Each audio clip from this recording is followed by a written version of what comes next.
ঈসা আলাইসাল্লাম এর কওমের ধ্বংসের দুইটি কারণ। ঈসা আলাইসাল্লাম তাদেরকে বললেন, তোমাদের গুনাহ কী ছিল? তোমরা কোন কারণে ধ্বংস হয়ে গেলে? ওই জাতি আওয়াজ দিয়ে বলল, আমাদের দুটি অপরাধ ছিল যার কারণে আমরা ধ্বংস হয়ে গেছি।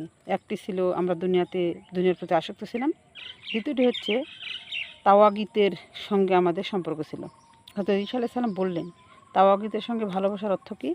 আওয়াজ এলো, আমরা কওমের বড় লোকদের সঙ্গে সঙ্গ দিতাম। আর বড় লোক অর্থাৎ প্রভাবশালী, অথচ আল্লাহদ্রোহী ছিল তারা। লোকদের সঙ্গেই সেই সব লোকদের সঙ্গে উঠা বসা করতাম। হজরত ঈসা আলাইসাল্লাম জিজ্ঞাসা করলেন, দুনিয়ার ভালোবাসার অর্থ কী? আওয়াজ এলো, দুনিয়ার মহব্বত এভাবেই করতাম যেভাবে মা তার বাচ্চাকে মহব্বত করে। সুবহানাল্লাহ। যখন দুনিয়া লাভ করতাম তখন আমরা খুশিতে আত্মহারা হয়ে যেতাম। আবার যখন দুনিয়ার আসবাব উপকরণ হাত হতে বেরিয়ে যেত তখন আমরা পেরেশান হয়ে যেতাম। হালাল হারামের কোনো বাছ বিচার ছাড়াই আমরা দুনিয়া উপার্জন করতাম। নাউজুবিল্লাহ।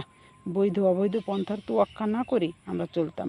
উপার্জনের ভেতর হালাল হারামকে আমরা কখনো দেখতাম না। এই কারণে আমরা আযাবে পতিত হয়েছি। হজরত ঈসা আলাইসাল্লাম বললেন, তারপর তোমাদের সঙ্গে কী ধরনের ব্যবহার করা হলো? আওয়াজ এলো, রাত্রিবেলায় আমরা সবাই ঘরে শায়িত ছিলাম। যখন সকাল হলো আমরা সবাই হাবিয়ার মধ্যে পৌঁছে গেলাম। নাউজুবিল্লাহ। ঈসা সাল্লাম জিজ্ঞাসা করলেন, হাবিয়া কি? আওয়াজ এলো, হাবিয়া হচ্ছে কয়েদখানা। ঈসা আলাইসাল্লাম বললেন, সিজ্জিন কি? আওয়াজ এলো, সিজ্জিন সেই কয়েদখানা যার এক একটা অগ্নিকুণ্ড সুপ্ত জমিন থেকে বড়, আর আমাদের রুহসমূহকে এর ভিতরে নিমজ্জিত করে দেওয়া হয়েছে।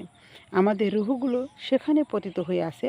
ঈসা আলাইসাল্লাম বললেন, তুমি একাই কেন আমার প্রশ্নের উত্তর দিচ্ছ? অন্যরা কথা বলছে না কেন? আওয়াজ এলো, হে আল্লাহর নবী, আমার সঙ্গে যারা আছে সবার মুখে আগুনের লাগাম লাগিয়ে দেওয়া হয়েছে। কথা বলার কোনো শক্তি তাদের নেই। আমার মুখে লাগানো হয়নি, তাই আমি কথা বলতে পারছি। ঈসা সালাম এবার জিজ্ঞাসা করলেন, তোমার মুখে কেন আগুনের লাগাম পরানো হয়নি? আওয়াজ এলো, হে আল্লাহর নবী, আমি হাবিয়ার কিনারে বসে আছি আগুন থেকে দূরে। আমার মুখে আগুনের লাগামও পরানো হয়নি, কেননা ওরা যা করতো আমি ওই বস্তিতে থাকতাম, কিন্তু ওরা যা করতো আমি তা করতাম না। আমি ওদের মতো ছিলাম না, আমি সেই কাজগুলো করতাম না। কিন্তু ওদের সঙ্গে থাকার কারণে আমিও তাদের সঙ্গে পাকড়াও হয়েছি। এখন আমি হাবিয়ার কিনারে বসে আছি, কিন্তু আমাকে লাগাম পরানো হয়নি। আমি গহীন গর্তে পড়ে যেতে চাই, কিন্তু আল্লাহ তাআলা আমাকে আপন কুদরতে বাঁচিয়ে রাখেন।